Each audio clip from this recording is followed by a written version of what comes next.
നമസ്കാരം.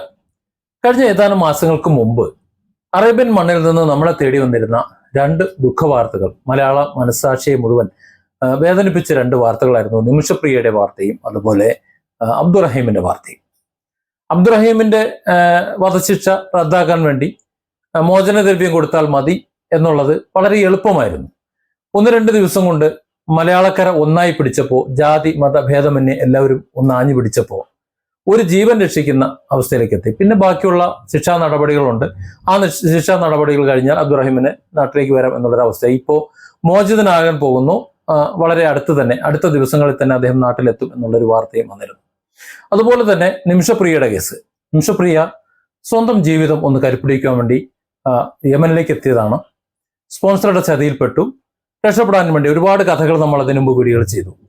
രക്ഷപ്പെടാൻ വേണ്ടി മരുന്ന് കുത്തിവെച്ച് മയക്കിയിട്ട് രക്ഷപ്പെട്ടു എന്ന് പറയുന്നു. പക്ഷെ പിന്നീട് തല കൊല്ലപ്പെട്ടു എന്നും കഷങ്ങളാക്കി വാട്ടർ ടാങ്കിലിട്ടു എന്നുള്ള കേസിൽ നിമിഷപ്രിയ വധശിക്ഷയ്ക്ക് വിധിക്കപ്പെട്ടിരുന്നു. പിന്നീട് നമുക്കറിയാം, കാന്തപുരം AP അബൂബക്കർ ഉസ്താദും മറ്റുള്ളവരുമെല്ലാം ഇടപെട്ട് വധശിക്ഷയിൽ നിന്ന് വധശിക്ഷ നടപ്പിലാകില്ല എന്നൊരവസ്ഥയിലേക്ക് എത്തി എന്നാണ് നമ്മൾ പറഞ്ഞു വെച്ചിരുന്നത്. മലയാളം ഒന്നടങ്കം കാത്തിരുന്ന ഒരു ശുഭവാർത്തയാണ് ഇപ്പോൾ സൗദി അറേബ്യയിൽ നിന്നും പുറത്തു വന്നുകൊണ്ടിരിക്കുന്നത്.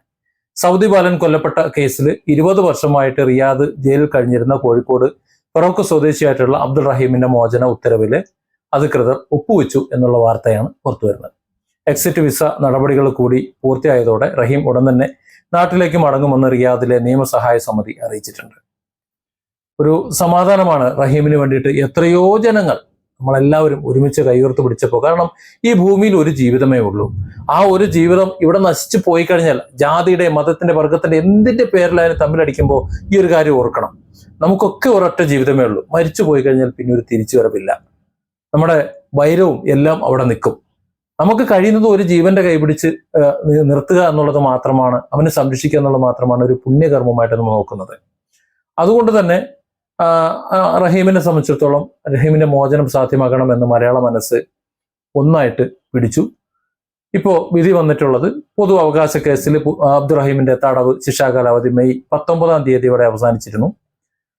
സൗദിയിൽ പൊതു അവധിയായിരുന്നിട്ട് മോചനവുമായി ബന്ധപ്പെട്ടിട്ടുള്ള ഔദ്യോഗിക നടപടിക്രമങ്ങൾ അതിവേഗത്തിൽ അധികൃതർ പൂർത്തിയാക്കി എന്നും വാർത്ത വരുന്നുണ്ട്. ഇനി എമിഗ്രേഷൻ സംബന്ധിച്ചിട്ടുള്ള ചില സാങ്കേതിക കാര്യങ്ങൾ മാത്രമാണ് ബാക്കിയുള്ളത്. അത് കഴിഞ്ഞാലുടൻ വിമാന ടിക്കറ്റ് എടുത്തിട്ട് അദ്ദേഹത്തെ ജയിലിൽ നിന്ന് നേരിട്ട് വിമാനത്താവളത്തിൽ എത്തിച്ച് നാട്ടിലേക്ക് അയക്കുകയാണ് ചെയ്യുക. അതങ്ങനെയാണ്. അവർ ജയിലിൽ നിന്ന് നേരെ വിമാനത്തിൽ കയറ്റി വിടുക ചെയ്യുക. വേറെ ആരുമായിട്ട് ബന്ധപ്പെടാനൊന്നും പറ്റിയൊന്നുമില്ല.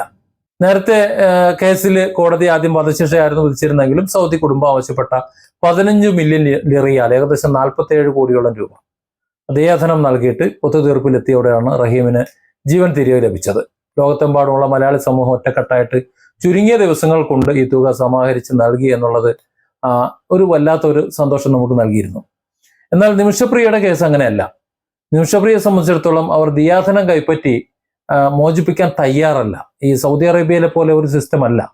അവിടെ മറ്റൊരു സിസ്റ്റമാണ്. പ്രത്യേകിച്ച് ഒരു ഭരണകൂടം ഇല്ലാത്തൊരു സാഹചര്യത്തിൽ നമുക്കവിടെ ഒരു ഇടപെടൽ നടത്താൻ പരിമിതികളുള്ള സാഹചര്യത്തിൽ നിമിഷപ്രിയയുടെ മോചനം എങ്ങനെ എന്ന തുലാസിലായിരുന്നു ഒരുപാട് സമയം. പക്ഷെ എങ്കിലും മതപരമായിട്ടുള്ള ചില ബന്ധങ്ങളുണ്ട്, ആചാര്യപരമായിട്ടുള്ള ബന്ധങ്ങൾ, സൂഫി ഐക്യങ്ങൾ, അങ്ങനെ മതത്തിന് അതീതമായിട്ടുള്ള ചില ഹക്കീക്കത്ത് ലെവലിലുള്ള ചില സൂഫി പര്യന്മാരുണ്ട്.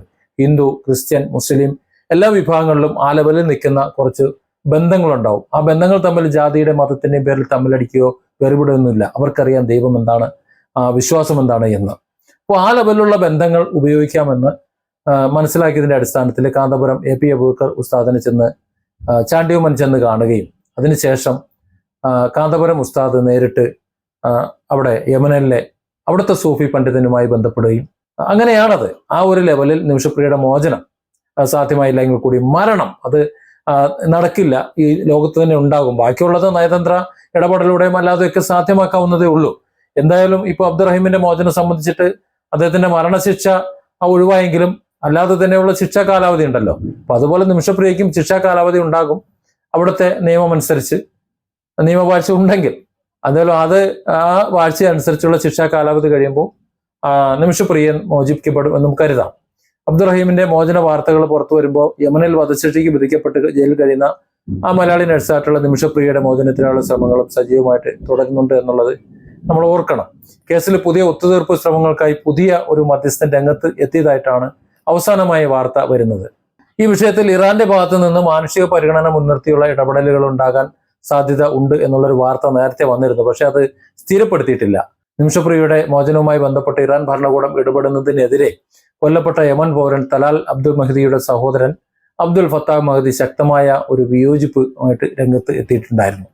ഈ കൊലപാതകം ഇറാന്റെ മണ്ണിലായിരുന്നു നടന്നതെങ്കിൽ അവർ ഇതേ നിലപാടാണോ സ്വീകരിക്കുക എന്ന് അദ്ദേഹം ഫേസ്ബുക്ക് പോസ്റ്റിലൂടെ ചോദിച്ചിട്ടുണ്ടായിരുന്നു. നമുക്കറിയാം, ആ കാലത്ത് നിമിഷപ്രിയയെ ഏത് വിധേനയും ഇല്ലാതാക്കണമെന്ന മലയാളി സമൂഹം ഈ മഹ്ദിയുടെയും മറ്റുമൊക്കെ ഫേസ്ബുക്ക് പോസ്റ്റിലും അവരുമായിട്ട് ബന്ധപ്പെട്ടുമൊക്കെ എന്തോ മാനുഷികമായിട്ടുള്ള ക്രൂരത നടത്തുന്നത് നമ്മൾ ആ കാലത്ത് കണ്ടിരുന്നു. വധശിക്ഷ എത്രയും വേഗം നടപ്പിലാക്കണമെന്ന് തലാൽ മഹ്ദിയുടെ കുടുംബവും ആക്ഷൻ കൗൺസിലും ആവശ്യപ്പെട്ടതും അതുകൊണ്ടാണ്. അതേസമയം പ്രമുഖ പ്രവാസി വ്യവസായികൾ ഉൾപ്പെടെയുള്ളവർ നിമിഷപ്രിയയുടെ കുടുംബവുമായിട്ട് സംസാരിച്ച് യമൻ പൗരന്റെ കുടുംബവുമായിട്ട് ഒരു ഒത്തുതീർപ്പിലെത്താൻ സാധിക്കുമെന്ന രീതിയിലുള്ള ചർച്ചകൾ സമാന്തരമായി മുന്നോട്ട് പോകുന്നുണ്ട്. വധശിക്ഷ നീട്ടിവെച്ചിട്ടുള്ള യമൻ കോടതിയുടെ തീരുമാനം നിലനിൽക്കുന്നത് കൊണ്ട് തീയാധനം പോലെയുള്ള എന്തെങ്കിലുമൊക്കെ തരത്തിലുള്ള ഒത്തുതീർപ്പിലേക്ക് വഴിയൊരുക്കാം എന്നുള്ള പ്രതീക്ഷയിലാണ് നിമിഷപ്രിയയുടെ കുടുംബവും മലയാളി സമൂഹവും. കാരണം അവർ ഒരു വല്ലാത്ത മനസ്സിന്റെ ഉടമകളാണ് യമനിലെ ജനങ്ങളെന്ന് പറയുന്നത്. നമ്മൾ മലയാളക്കാരെ കാണുന്ന പോലെയല്ല.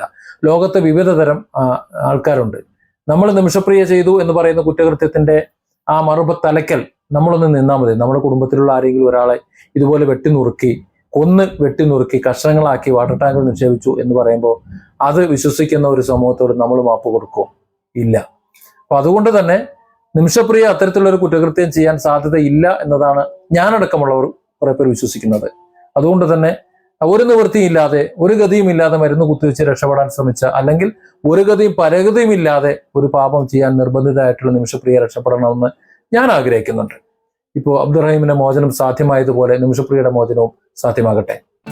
Different angles. Don't forget to subscribe and support this channel.